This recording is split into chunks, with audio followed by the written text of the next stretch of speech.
देखिए, आप सभी लोग जो धनी घर में पैदा हुए हैं, जिनका जन्म धनी परिवार में हुआ है, उनकी जिम्मेदारी है कि आप सब पिछले जीवन में योग अभ्यास में लगे हुए थे, योग के मार्ग में जा रहे थे, लेकिन अभी वहां से गिर गए।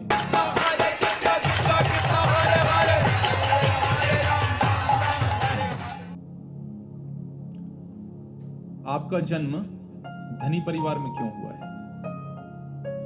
कई प्रकार के लोग हैं। किसी का जन्म पैदा होते साथ ही करोड़पति, उसने कुछ मेहनत नहीं किया है, गोल्डन स्पून, सोने की चम्मच के साथ पैदा हुआ है, पैदा होते साथ ही अरबों की संपत्ति का मालिक बन गया। तो कोई व्यक्ति धनी परिवार में क्यों जन्मा है, और जो व्यक्ति धनी परिवार में जन्मा है, जो बच्चा, उसका कर्तव्य क्या है? विशेष रूप से ऐसे युवा जिनका जन्म धनी घर में हुआ है, उनको क्या करना चाहिए?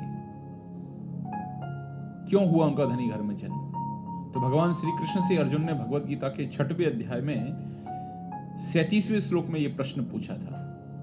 अर्जुन ने कहा कि प्रभु, आप हमें कह रहे हैं योगी बनने के लिए, ठीक है, आपकी आज्ञा से हमने योग का मार्ग चुना, भगवान की भक्ति का मार्ग चुना, भगवत प्राप्ति का मार्ग चुना, लेकिन हम उसमें सक्सेस नहीं मिली, हम सफल नहीं हो पाए, और बीच में ही हम लटक गए, बीच में भटक गए और भटक के गिर गए। तो क्या होगा हमारा? माया मली न राम, न इधर के बचे, न भोगी भोग पाए अच्छे से, न भगवान को ही प्राप्त कर पाए। मन कहते ना, धोबी का कुत्ता, न घर का न घाट का, बेचारा कहीं नहीं जा पा रहा है। कम से कम उधर जाते तो भोग ही भोग लेते, अब योग मार्ग में आ गए, न भोग भोग पाए, न भगवान को प्राप्त कर पाए। तो आप तो कह रहे हैं कि योगी बन जाओ, लेकिन हमारे मन में ये डर है। तो यदि इस प्रकार के व्यक्ति की क्या स्थिति होती है, जो व्यक्ति योग के मार्ग से भ्रष्ट हो जाता है, ऐसे व्यक्ति की क्या स्थिति है? तो भगवान इस प्रश्न के उत्तर में कहते हैं कि देखो, ऐसा है अर्जुन कि कभी भी ऐसा नहीं है, भलाई करने वाला कभी बुराई से पराजित हो ही नहीं सकता है। अर्थात जिस व्यक्ति ने इस योग के मार्ग का, भक्ति के मार्ग का आश्रय लिया है, तो ऐसा नहीं है कि यदि वो गिर गया तो सब कुछ उसका नष्ट हो गया। नहीं, ऐसा नहीं है, उसको उसका इनाम मिलेगा। क्या इनाम मिलेगा? तो भगवान कहते हैं, प्राप्य पुण्य कृताम लोकान अनुषित्वा शाश्वती समाह शुचिनाम श्रीमताम गेहे योग भ्रष्टो भिजायते। शुचिताम श्रीमताम गेहे, गेहे अर्थात घर, शुचिताम का अर्थ होता है शुचिता, जीवन में स्वच्छता के सिद्धांत, ब्राह्मण, और श्रीमताम अर्थात बनिया, जिसके पास धन बहुत है। श्री अर्थात क्या होता है? लक्ष्मी। तो ऐसा व्यक्ति, दो प्रकार के योगी हैं, दो प्रकार, जिन्होंने योग मार्ग में बहुत अधिक बढ़ गए थे और फिर गिर गए, और जो व्यक्ति थोड़ा ही आगे बढ़ा था और गिर गया। दो प्रकार के लोग हैं, ज्यादा बढ़ के गिरे, थोड़े बढ़ के गिरे।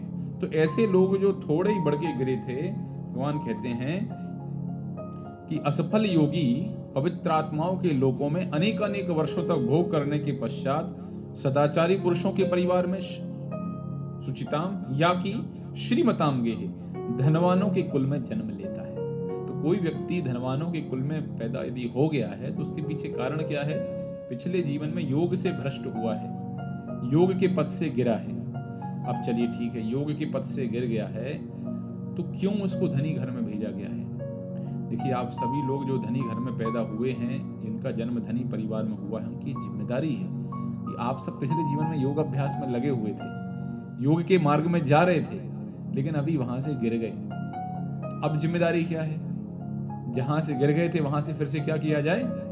शुरुआत की जाए।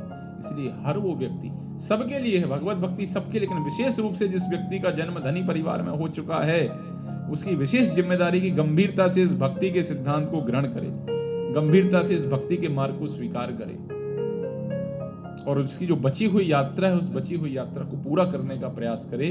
क्योंकि भगवान की कृपा से कम आपको खाने पीने के लिए परिश्रम करने की आवश्यकता उतनी नहीं है जितने की उस व्यक्ति को, जिसके माता पिता आज रोड के ऊपर, सड़क के ऊपर काम कर रहे हैं। उतना संघर्ष आपके जीवन में नहीं है। आप थोड़े से प्रयास के माध्यम से ही कम से कम आपकी जो आवश्यकता है, उन आवश्यकताओं को पूरा करके और समय बचाकर ज्यादा से ज्यादा आपकी जो पिछले जीवन की यात्रा बची हुई थी, उस यात्रा को पूरा करने में आप कार्य कर सकते हैं। ये जिम्मेदारी है। जिस व्यक्ति का जन्म धनी परिवार में हुआ है, उसको चाहिए कि इस जीवन का सदुपयोग करे और भोग की इच्छा में न जुट जाए, भोग की इच्छा में न लग जाए, सेंस एंजॉयमेंट में अपने जीवन को खराब न करे। साधु के पास जाए, गुरु के पास जाए और उनसे जिज्ञासा करे, उनसे जानने का प्रयास करे और उनके द्वारा जो बताया हुआ मार्ग है उस मार्ग को जीवन में अपनाए और जीवन का जो परम लक्ष्य है, जो पिछले जीवन में उसका छूट गया था, भगवत प्राप्ति, उस दिशा में आगे बढ़े।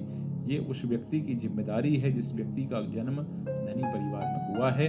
और इसी इच्छा से भगवान कहते भी हैं कि उसको इसलिए मौका दिया गया है कि ताकि वो इस जीवन का लाभ उठा सके, इस जीवन का फायदा उठा सके।